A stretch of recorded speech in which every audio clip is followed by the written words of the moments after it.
السلام علیکم ورحمۃ اللہ وبرکاتہ۔ جی تو ویورز، کیسے ہیں آپ سب؟ اللہ پاک سے امید ہے کہ آپ ایمان، صحت اور تقوی کی بہترین حالت میں ہوں گے۔ اللہ پاک آپ کو ہمیشہ خوش رکھے۔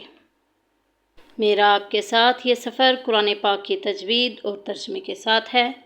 سب سے پہلے ہم اللہ تبارک و تعالیٰ سے دعا کرتے ہیں کہ اے مولا کریم ہمارے سینوں کو کھول دے اور اسے ہمارے لیے آسان بنائے اور ہمیں اسے دوسروں تک پہنچانے کی توفیق عطا فرمائے۔ اللہم رب اشرح لی صدری ویسر لی امری واحلل عقدۃ من لسانی یفقہوا قولی۔ بڑھتے ہیں اپنے سبق کی طرف۔ اعوذ باللہ من الشیطان الرجیم، بسم اللہ الرحمن الرحیم۔ ان الذین، نون مشدد آ گیا پورے قرآن پاک میں، جدھر جدھر بھی نون کے اوپر شد آئے گی ہم ادھر بھی غنہ کریں گے، نون اور میم کے اوپر۔ پورے قرآن پاک میں جدھر میم کے اوپر شد آئے گی یا نون کے اوپر شد آئے گی ہم نے وہاں پہ غنہ کرنا ہے، ناک میں آواز لے کے آنی ہے۔ اور آگے دیکھیں، رینا میں زال میں سیٹی نہیں کریں گے، یا ساکن پیچھے زیر آ گئی ہے، یعنی کہ یہ مدہ کا قاعدہ جاری ہو رہا ہے، ایک الف کے برابر لمبا کریں گے۔ ان الذین کفروا، واو مدہ کا قاعدہ جاری ہو رہا ہے، دیکھیں واو ساکن پیچھے پیش آ گئی ہے۔ سواء، دیکھیں ادھر الف مدہ کا قاعدہ جاری ہو رہا ہے، بڑی مد آ گئی ہے، یعنی کہ مد متصل آ گئی ہے، 2 سے 2.5 الف کے برابر ہم اس کو لمبا کریں گے۔ سواء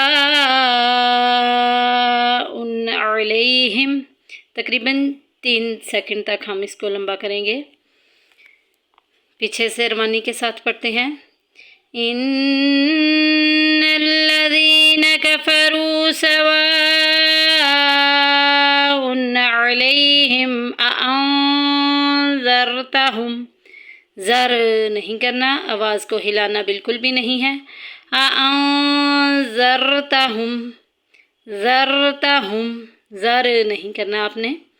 اانذرتہم ام لم تنذرہم لا یؤمنون، زر نہیں کرنا، تنذرہم لا یؤمنون، حمزہ ساکن آ گیا ہے، پہلے بھی میں بتا چکی ہوں، پورے قرآن پاک میں جدھر جدھر بھی حمزہ کے اوپر جزم آئے گی، حمزہ ساکن آئے گا، وہاں جھٹکا دے کے پڑھیں گے۔ یؤمنون، ختم اللہ، لفظ اللہ کا لام یہاں پہ ہم پر پڑھیں گے کیونکہ پیچھے زبر آ گئی ہے۔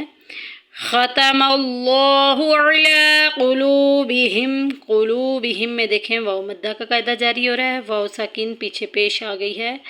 علی قلوبہم وعلی سمعہم، وعلی مد منفصل آ گئی ہے، اس کو بھی 2.5 الف کی مقدار کے برابر ہم لمبا کریں گے۔ وعلی ابصارہم، وعلی ابصارہم غشاوۃ، اکثر جو ہیں وہ غلطی کرتے ہیں، اکثر سسٹرز، اکثر پڑھنے والے جو ہیں وہ غلطی کرتے ہیں، غیشاوۃ، غی کو لمبا نہیں کرنا، اس کے نیچے صرف زیر ہے۔ غشاوۃ ولہم عذاب عظیم، آمنت باللہ صدق اللہ العظیم۔ اب بڑھتے ہیں اس کے ترجمہ و تفسیر کی طرف۔ بسم اللہ الرحمن الرحیم، اللہ کے نام سے شروع جو بہت ہی مہربان نہایت ہی رحم والا ہے۔ ان الذین، بے شک جنہوں نے، کفروا، کفر پر مرنا ہے۔ یہاں پہ دیکھیں جن لوگوں نے کفر کیا، پہلے ہم یہی پڑھتے آئے ہیں، یہی سنتے آئے ہیں، علماء کرام نے اس چیز کی وضاحت کی ہے کہ بہت سے کافر جو ہیں وہ ایمان لے آئے ہیں، بہت سے ایسے کافر ہیں جو بعد میں ایمان لائے جو اب تک بھی لا رہے ہیں ان کے بارے میں نہیں ہے، یہ ان لوگوں کے بارے میں ہے جنہوں نے کفر پر مرنا ہے۔ بے شک جنہوں نے کفر پر مرنا ہے، سواء برابر ہے، علیہم ان کے لیے، اانذرتہم کہ آپ انہیں ڈرائیں، ام یا لم نہ تنذرہم آپ انہیں ڈرائیں، لا یؤمنون وہ ایمان نہیں لائیں گے۔ کفر کا شرعی معنی ہے ضروریات دین میں سے کسی ایک کا انکار کرنا۔ جیسا کہ پہلے بھی آپ کو بتا چکے ہیں کہ ضروریات دین سے مراد وہ دینی باتیں ہیں جو قطعی دلائل سے ثابت ہوں اور دین کی سمجھ بوجھ رکھنے والے عام مسلمان بھی ان کو جانتے ہوں، یہ ضروریات دین میں سے ہیں۔ ضروریات دین میں سے کسی ایک چیز کا بھی انکار کرنا انسان کو کفر تک پہنچا دیتا ہے۔ بہت سے لوگوں نے اس کا ترجمہ کیا کیا ہے کہ کفروا ان الذین کفروا کہ کافر ایمان نہیں لائیں گے، حالانکہ بے شمار کافر ایمان لائے، لہٰذا یہاں وہ کافر مراد ہیں جن کی موت حالت کفر میں ہونی ہے۔ اللہ تبارک و تعالیٰ نے ایسے لوگوں کے بارے میں نبی پاک صلی اللہ علیہ وآلہ وسلم کو بتا دیا تھا، ان کا علم عطا کر دیا تھا کہ یہ بندے کبھی بھی آپ پر ایمان نہیں لائیں گے۔ آپ کیونکہ ہر وقت پریشان رہتے تھے کہ میری امت مجھے پہچان نہیں رہی، تو آقا علیہ الصلوۃ والسلام کو تسلی دیتے ہوئے رب ذوالجلال کیا ارشاد فرما رہا ہے، علیہم انذرتہم کہ ان کے لیے برابر ہے کہ آپ انہیں ڈرائیں یا نہ ڈرائیں، وہ کبھی بھی ایمان نہیں لائیں گے، کیونکہ ان کے دلوں پر مہر لگا دی گئی ہے۔ ختم اللہ مہر لگا دی اللہ تبارک و تعالیٰ نے ان کے کفر کے سبب ان کے دلوں پر، علی قلوبہم ان کے دلوں پر، وعلی سمعہم اور ان کی کانوں پر، ان کی قوت سماعت پر اللہ تبارک و تعالیٰ نے مہر لگا دی کہ وہ آقا کی محفلوں میں بیٹھتے تو ہیں، آقا کی محفلوں میں آتے تھے، باتیں سنتے تھے، صحابہ کرام جیسے سنا کرتے تھے، لیکن صحابہ کے دل پہ اثر کرتی تھی کیونکہ ان کے دل ایمان والے تھے، اور یہ کفر اور نفاق کے اس حد تک پہنچ چکے تھے کہ اللہ تبارک و تعالیٰ نے ان کے دلوں پر، ان کی کانوں پر مہر لگا دی، وَعَلَىٰ أَبْصَارِهِمْ اور ان کی آنکھوں پر غشاوۃ پردہ ہے۔ آقا علیہ الصلوۃ والسلام کو تو صحابہ کرام بھی دیکھتے تھے، اور جو دیکھتا تھا آپ پر ایمان لے آتا تھا۔ اب کون لوگ ایمان نہیں لائے؟ جن کے کفر کے سبب، جن کے نفاق کے سبب اللہ تبارک و تعالیٰ نے ان کے دلوں پر، ان کے کانوں پر، حتیٰ کہ ان کی آنکھوں پر بھی پردے ڈال دیے، مہریں لگا دی، اور ان کے لیے وَلَهُمْ اور ان کے لیے عذاب عظیم بہت بڑا عذاب ہے۔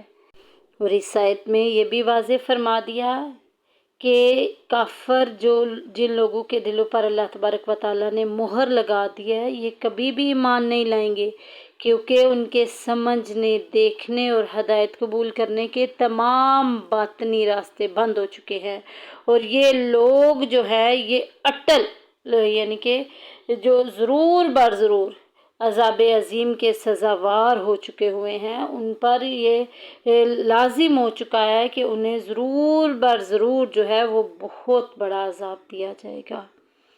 اللہ تبارک و تعالیٰ سے دعا ہے کہ اے مولا کریم ہمیں صحیح معنوں میں قرآن کی سمجھ بوجھ عطا فرما، قرآن کے فرمان جتنے بھی احکامات قرآن پاک میں ہیں ان پر عمل کرنے، اسے دوسروں تک پہنچانے کی توفیق عطا فرما۔ اے مولا کریم ہمارے ایمانوں کی حفاظت کرنا، ہمارا خاتمہ بالخیر کرنا۔ اے مولا کریم تمام دکھی مسلمان جتنے بھی پریشان حال ہیں سب کی پریشانیوں کو دور فرما دے۔ اے مولا کریم سب ماؤں کو دلی سکون عطا فرما دے، سب بہنوں کے اٹھے ہوئے ہاتھوں کی لاج رکھ دے، اور سب کے بھائیوں کو، والد کو اے مولا کریم حلال اور آسان طیب رزق عطا فرمانا۔